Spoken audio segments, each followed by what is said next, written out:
你知道吗？每天早晨许多人都爱吃一颗水煮蛋补充营养，但看似健康的这个习惯，如果吃法错误，很可能正在悄悄伤害你的肠胃。别以为我夸大其词，长期错误的吃水煮蛋，肚子还真有可能跟你抗议呢。鸡蛋是物美价廉且营养丰富的食物，水煮蛋更被誉为营养流失最少、最易消化的烹调方式。有调查指出，现代人平均每年要吃掉200多颗鸡蛋，可见鸡蛋在我们日常饮食中地位举足轻重。然而，这并不代表我们可以对鸡蛋的吃法掉以轻心。如果方法不对，不但无益健康，甚至可能引发肠胃不适。特别是许多60岁以上的长辈，吃了一辈子鸡蛋，却很可能一直吃错。今天这部影片，我们就来好好聊聊水煮蛋错误吃法对肠胃的影响，看看老年人常犯哪些蛋的饮食错误，并揭晓鸡蛋的3大禁忌吃法，让大家在享受美味的同时，也吃得安心健康。错误1：水煮蛋煮太久，变成老蛋。有人喜欢把蛋煮得越久越好，觉得熟透才安心，结果煮出的蛋黄表面都出现灰绿色的硫化铁沉淀，蛋白也变得又硬又韧。这种过度烹煮的老蛋，其实蛋白质结构已经被破坏，变得难消化，营养价值也下降。长期大量吃这种又老又硬的水煮蛋，反而会加重肠胃负担，引起消化不良、胃胀、胃痛等问题。如果家中长辈牙口不好，消化功能弱，吃这样的老蛋更是负担。正确的做法是水煮蛋沸，水煮约8到10分钟刚刚好。这时蛋黄凝固，但不会过老，营养保留最多，蛋白质的消化吸收率可高达将近100%，同时也避免煮太久产生硫化铁沉淀。那层灰绿色的蛋黄外衣可不好看，也意味着蛋营养流失和口感变差哦。错误2：依次吃太多颗水煮蛋。有些人，特别是健身族或长者，认为鸡蛋营养丰富，多多益善，一顿早餐吃个3-4颗水煮蛋也不在话下。我邻居李伯伯就是典型例子。退休后，他为了养生，每天清晨连吃4颗水煮蛋，结果常常觉得胃胀嗳气。到医院检查，医生哭笑不得地说：“李伯伯啊，你这是吃太多蛋，把自己的胃都撑坏了。”然而，鸡蛋虽好，也不宜过量食用。我们的消化系统一次能处理蛋白质的能力有限，短时间内摄入过多鸡蛋，反而消化不良，吸收不完。未消化的蛋白质留在肠道里，容易被细菌分解，产生气体。难怪会觉得一直打嗝放屁，肚子胀不舒服。尤其老年人胃肠蠕动功能较弱，一次吃太多蛋，更容易觉得胃胀不适。长期过量吃蛋，营养未必多吸收，肠胃负担却增加了，得不偿失。一般来说，健康成人一天1到2颗蛋是比较适宜的量。若饮食中还有其他高蛋白食物，可以酌情减少蛋的摄取。千万不要觉得补充营养心急，一下子吃5颗水煮蛋，这对肠胃可是一大挑战呢。错误3：空腹吃水煮蛋。很多人早上赶时间，肚子空空，就只吞下1颗水煮蛋出门，认为有蛋白质顶着就够了。然而，空腹吃蛋其实并不理想。当我们空腹时，体内缺乏其他热量来源，蛋白质会被迫当作能量来消耗，无法充分发挥营养功效。而且，空腹时胃酸浓度高，鸡蛋主要成分是蛋白质，遇到强酸会迅速凝固结块，使得消化速度变慢。蛋白在胃里停留太久，不仅让肠胃负担加重，还可能引发反酸、胃部不适。更糟的是，空腹大量摄入蛋白质代谢后产生的含氮废物，如尿素、氨，长期下来对肝脏和肾脏也是一种负担。因此，早餐吃蛋最好搭配一些富含碳水化合物的食物，例如全麦面包、饭团或燕麦粥等，先垫垫肚子，让蛋白质有能源一起配合，既提高氨基酸吸收率，也保护我们的消化系统。简单说就是，不要空着肚子啃水煮蛋，要让鸡蛋当配角，和其他主食一起登场。错误4：吃完鸡蛋马上喝浓茶。许多爱品茶的朋友，尤其老一辈，喜欢早上吃完蛋后喝杯热茶解腻，但事实上这也属于一个饮食误区。茶叶中含有大量鞣酸，空腹时鞣酸会和蛋白质结合成不易消化的鞣酸蛋白，增加肠胃负担，引起消化不良。同时，茶中的生物碱和单宁酸还会与蛋黄中的铁结合，形成不被吸收的沉淀，长期下来可能导致缺铁。尤其老人家肠胃功能较弱，更要避免饭后立即大量饮浓茶。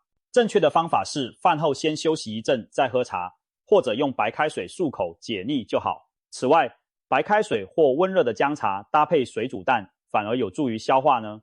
以上看似平常的小细节，其实潜藏大学问。不知道您平时吃水煮蛋有没有踩到这些地雷呢？别担心，知错能改，现在纠正还来得及。接下来我们把镜头对准老年朋友们，看看他们常犯哪些错误，以及这些习惯隐藏的健康风险。首先就是溏心蛋，生鸡蛋特别受部分老人青睐。有人觉得溏心蛋柔软好入口，生鸡蛋更被视为滋补的偏方，比如打生蛋液半温牛奶或米酒。但这种吃法对老年人来说相当危险，未全熟的鸡蛋可能带有沙门氏菌等致病细菌，年轻人吃了可能撑过去，但老年人抵抗力较弱，一旦感染恐引发严重的肠胃炎、腹泻，甚至败血症。而且生蛋清中含有抗生物素蛋白，会干扰我们吸收维生素 B7， 又称生物素，长期生吃还可能导致营养缺乏。医生建议老年人一定要吃全熟的蛋，蛋黄凝固才能杀死细菌。实在喜欢溏心口感，也请选购经巴氏消毒的无菌蛋，并在有效期限内食用。千万不要拿一般鸡蛋生吞生饮，拿自己的健康冒险。身边曾发生过真实案例，有位70多岁的老奶奶习惯每天早上喝一杯生鸡蛋蜜酒，结果有一次因沙门氏菌感染引发严重肠胃炎，不得不住院治疗。可见上了年纪，免疫力下降，真的经不起生食鸡蛋的风险，千万不要侥幸尝试。再来一个常见问题是只吃蛋清或只吃蛋黄的挑食行为。在老年族群里有两种极端情况，一种是因为胆固醇顾虑，只吃蛋白不吃蛋黄；另一种则是迷信，以形补形，或偏好蛋黄口味，只吃蛋黄不吃蛋白。这两种吃法都不建议。蛋黄其实富含卵磷脂、维生素 A、D、B 群以及铁锌等矿物质，是鸡蛋营养的精华所在，丢掉不吃相当可惜。我认识一位阿姨，因为害怕胆固醇而常年只吃蛋白不碰蛋黄，结果后来出现贫血和记忆力下降，检查才发现是长期缺乏蛋黄中的铁质和卵磷脂，自此她再也不敢丢蛋黄了。可见营养还是要均衡摄取，而只吃蛋黄不吃蛋白则少了优质蛋白质的摄取，反而不利健康。正常情况下，一颗蛋就是大自然搭配好的完美组合，蛋白加蛋黄一起吃才能摄取到全面的营养。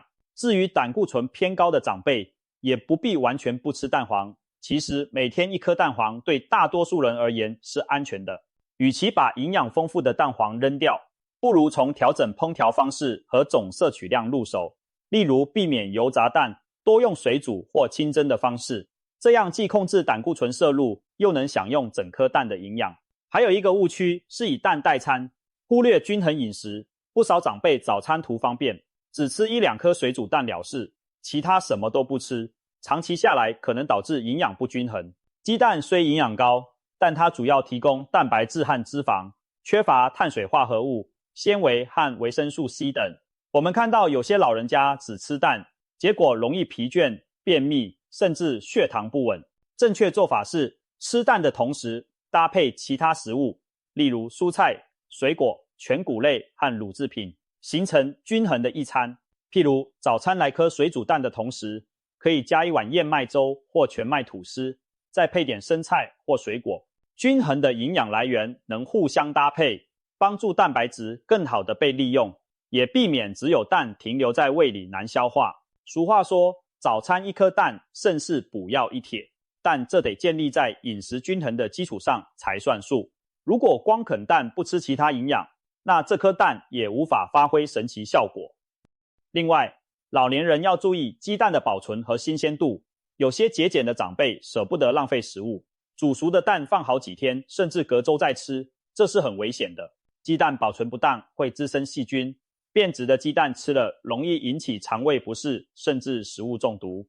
所以买回的新鲜蛋要冷藏保存，煮熟的蛋最好在冰箱存放，不要超过1周。壳裂开或煮太久的蛋更要尽快食用完毕。还有一个小妙招可以判断生鸡蛋是否新鲜，将蛋放入水中，新鲜的蛋会平躺在水底，不新鲜的蛋则会一端上浮，甚至整颗漂起。出现裂纹或散黄的鸡蛋则更要尽快吃掉，避免细菌从裂缝入侵。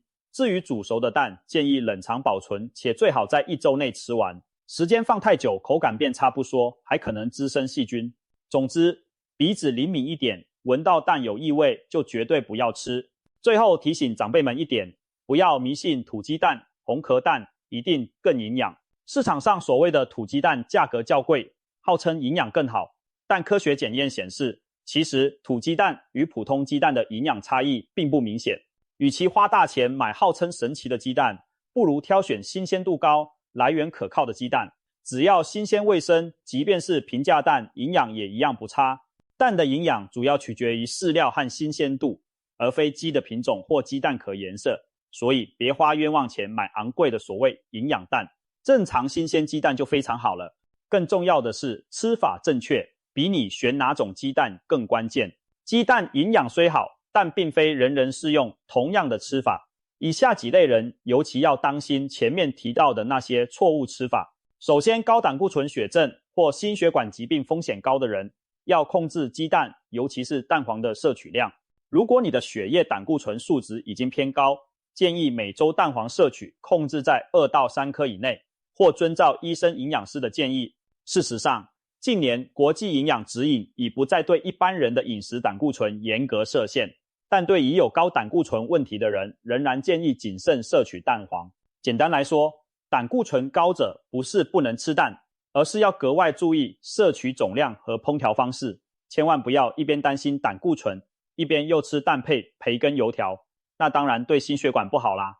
记住重点，胆固醇高者不是不能吃蛋，而是要聪明的吃，少量多样，均衡饮食最重要。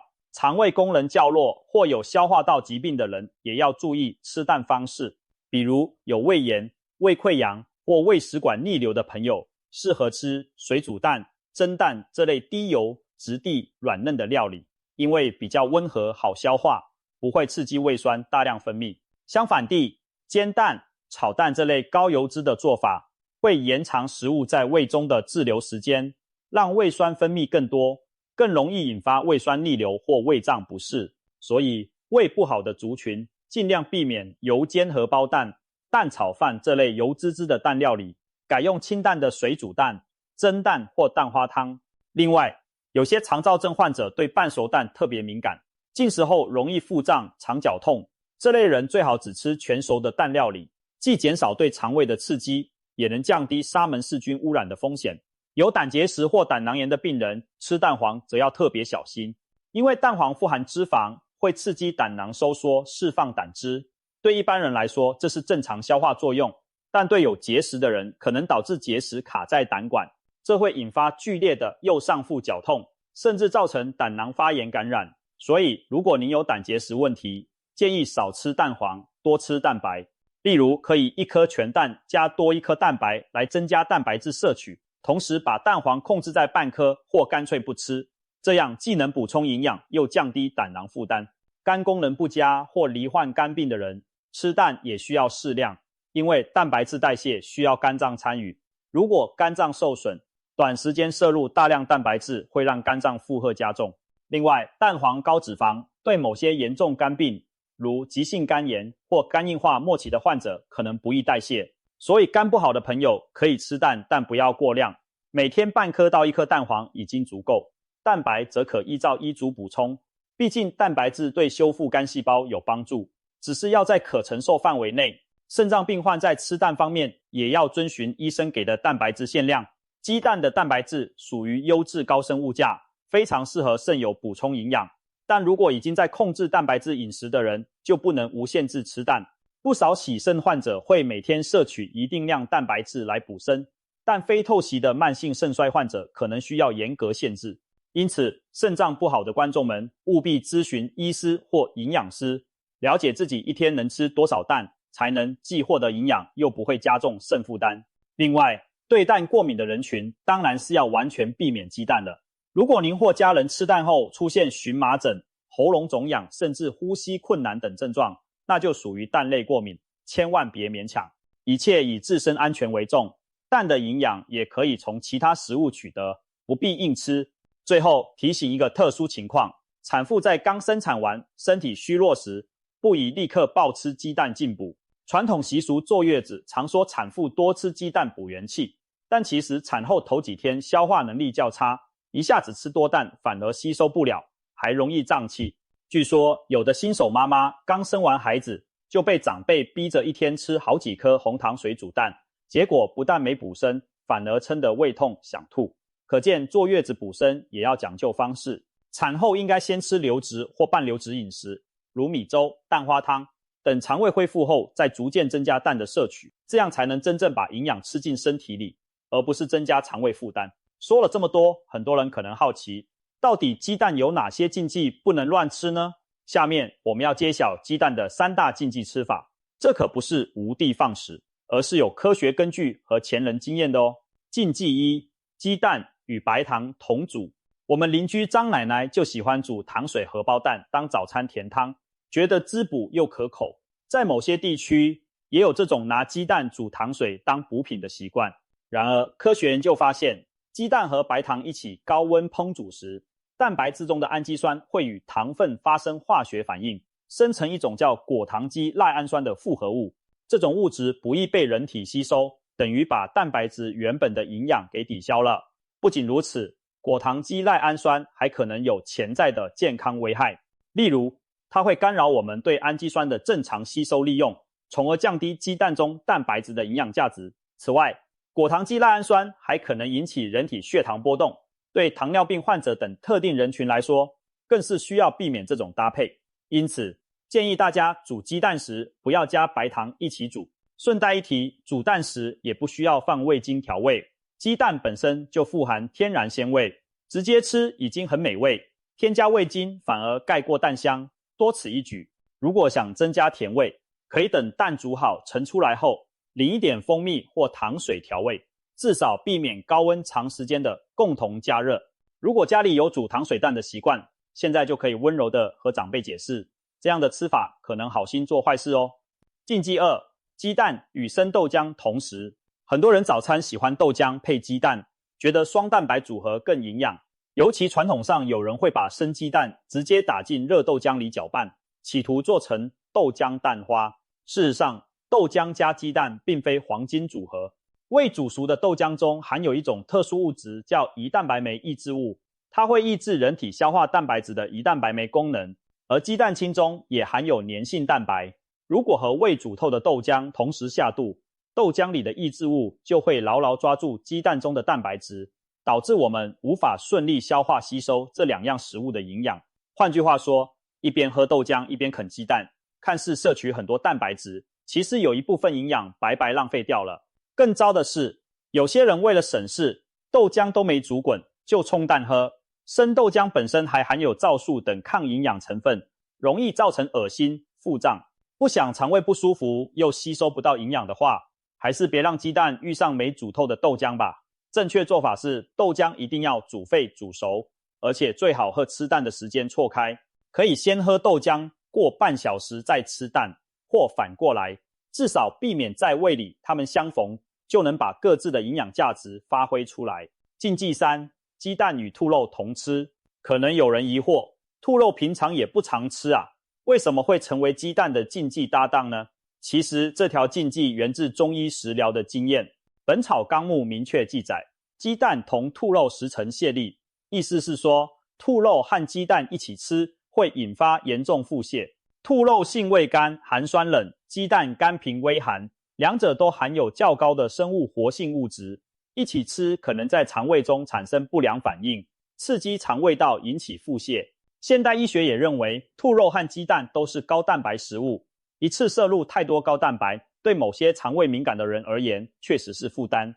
如果刚好对兔肉中的某些成分不耐受，和鸡蛋混在一起更容易引起肠道不适。虽然大部分人平时不太会把兔肉和鸡蛋一起烹调，但在某些菜肴里可能会同桌食用。如果您肠胃虚弱或消化不良，建议避免兔肉配鸡蛋这种组合，以免吃完拉肚子就得不偿失了。除了上述3大禁忌，其实民间还有提到茶叶和鸡蛋、柿子和鸡蛋也不宜同时。比如茶叶蛋虽然美味，但茶中的鞣酸会与蛋白质结合，形成不易消化的复合物，降低营养吸收，还可能增加肠胃负担，引起便秘消化不良。另外，茶叶中的生物碱、酸性物质也会和蛋黄中的铁结合，影响铁的吸收。因此，吃完鸡蛋后不要立刻喝浓茶。而柿子富含鞣酸和果胶，如果与鸡蛋同时吃，在胃酸作用下容易形成凝块沉淀，堆积在肠胃中引发不适，轻者腹胀腹痛，重者可能导致胃食症、肠梗阻等严重后果。所以吃了鸡蛋后也别马上啃柿子，最好间隔1-2个小时再吃，尤其对肠胃功能弱的人更是重要。小小一颗蛋蕴含大大的学问。总结来说，鸡蛋是极好的营养来源，但吃对方法很关键。适度烹调、适量食用、搭配均衡、避开禁忌，这4个原则记牢，我们就能既享受美味，又收获健康。下次再剥开热腾腾的水煮蛋时，别忘了想想今天的内容，别煮太老，别贪多，别空腹单枪匹马吃蛋，要给蛋找对好搭档，同时也远离那些会让蛋营养打折扣的错误组合，像糖煮蛋、生豆浆配蛋或兔肉配蛋这类错误吃法，能避就避。希望这些知识能帮助您和家人安心的吃蛋，聪明的吃蛋。以下将今天提到的要点整理一下，方便大家记牢。水煮蛋不要煮太过头，以免蛋白质变性难消化。鸡蛋营养虽好，每天适量1到2颗即可，避免一次吃太多。不要空腹单独吃鸡蛋，最好搭配主食一起食用。老年人和肠胃弱的人务必吃全熟蛋，远离生蛋、溏心蛋。胆固醇、高胃病、胆结石等患者应减少蛋黄摄取，并选择清淡的烹调方式。鸡蛋3大禁忌：不与白糖同煮，不与生豆浆同食，不与兔肉同吃。希望大家看完之后，对鸡蛋的认识更上一层楼，吃得更健康，吃得更安心。如果您觉得今天的分享对您有帮助，别忘了点个赞，并分享给更多亲友，让大家一起远离错误的鸡蛋吃法，吃出健康好身体。记住，每天1颗蛋，营养跟着转，但吃对才补得健。我们下次再见，祝大家身体健康，饮食愉快。